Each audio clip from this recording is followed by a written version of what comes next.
Isn't it nice sometimes to just sit back, listen to some music? Music is easier to play now than it's ever been with iTunes and Spotify, but sometimes it's nice to sit back and listen to something that is physically there.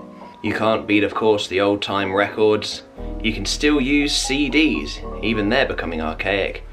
And for those of you that remember, there's also cassettes as well. Now for me personally, I like to listen to all sorts of music, including vintage stuff, big surprise there. And one of the problems I have with a lot of the media players nowadays, like for example this record player, is the fact that, sure, it works, it's got good quality sound, but it's awfully dull to look at. There is a company out there called Steepletone that make products that don't just sound good, but look fantastic. Steepletone is a British brand which was founded in 1972. They have specialised in making unique products, throwback designs to a bygone era, but also some smaller, practical and simpler designs. Anything from vinyl players, cassettes, CDs, SD cards, Bluetooth, almost every format you can imagine. But it doesn't just stop at music players. They've made telephones from the vintage to the just downright weird, furniture designs like Bluetooth tables, mirrors, headrests, headphones, all sorts of things. But the model I want to be talking about is the Steepletone Empire. This design that Steepletone have done really caught my eye. This is one of their older models, they don't produce this anymore, but it definitely takes from the kind of 1920s, 1930s Art Deco style of the time, that tiered effect which is very reminiscent of the Empire State Building, which is where I think they got the name, the Steepletone Empire. Now this player has 4 controls, and the first one I'm going to point out is this one, which should actually give away exactly what it does. We have CD, tape and tuner, tuner obviously meaning the radio. Next we have AM and FM, so you choose the type of radio you're listening to. Tuning is actually for tuning the radio, as you'd imagine, and it turns this dial up here, which is really cool, nice looking thing. And then last of all, the on and off switch. I'm going to switch it on, and the first thing you'll notice is a nice backlight will appear on the dial. And now I'm going to just tune it and see what we can find. Is it single soon on Radio 1?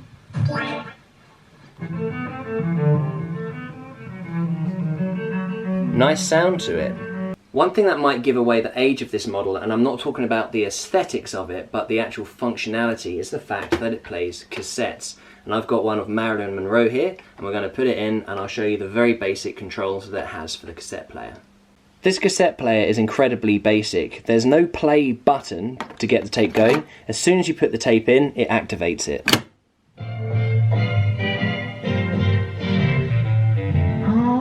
Okay, I'm just going to turn it down a bit. Now, as well as that, on other cassette players where you have the buttons for play, fast forward, rewind, eject, all of that, instead this is very simple. There's no rewind button, but you can fast forward them. By pushing this in halfway, it will fast forward the tape. And you can do that old trick. If you just push it in, you can still have the audio engaged, and it does this. I remember doing that as a kid.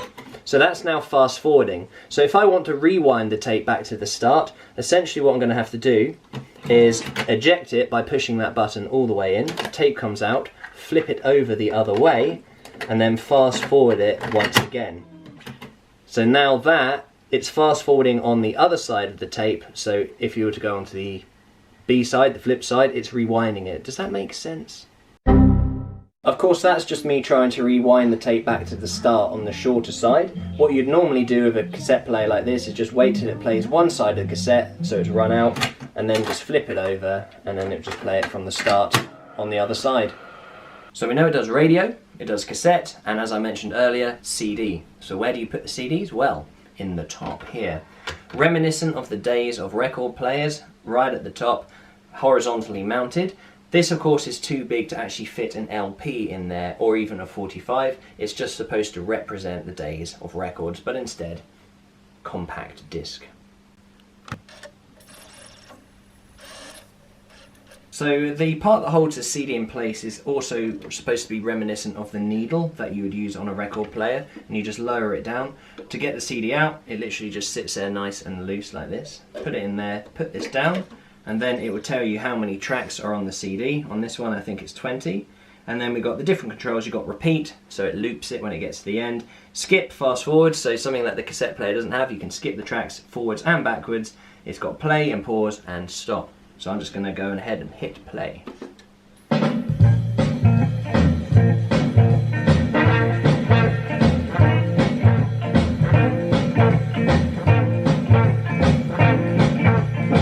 The best thing in life is free. You can give it to the birds and bees. I need money. I need money.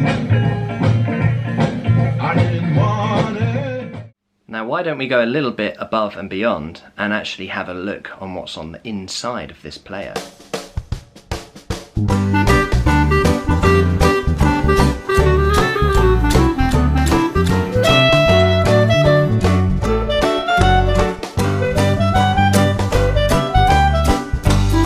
So at the bottom here, this is where the power comes in from the wall to this box, and then it goes up. We have a pretty complicated looking circuit board there.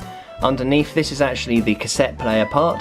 If you ever needed to clean the pickup head on that, it might be easier to do it from this side with your Q-tip with the methylated spirits, but I can actually push the cassette in, and you can see that in action. And then pushing it out. And then up at the top we have the circuit board for the CD player part, and then on the sides, on either side, we have the speakers, which if you wanted to, it'd be pretty easy to update those to even newer ones, not that it needs it.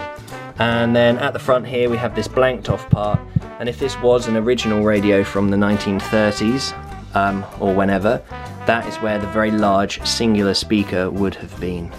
Pretty cool. There we have it, guys, the Steepletone Empire. Now, we've just had a look on the inside of this, and you can see that all of that technology could be squashed into a much smaller space. It doesn't need to be this size, but don't forget, this is representing any kind of gramophone and radio from the 20s to the late 40s, where it was a piece of furniture. It was much bigger because it's a really nice thing to have in your living room, and I think it captures that era perfectly, and it's a wonderful way to keep things like cassettes and CDs going.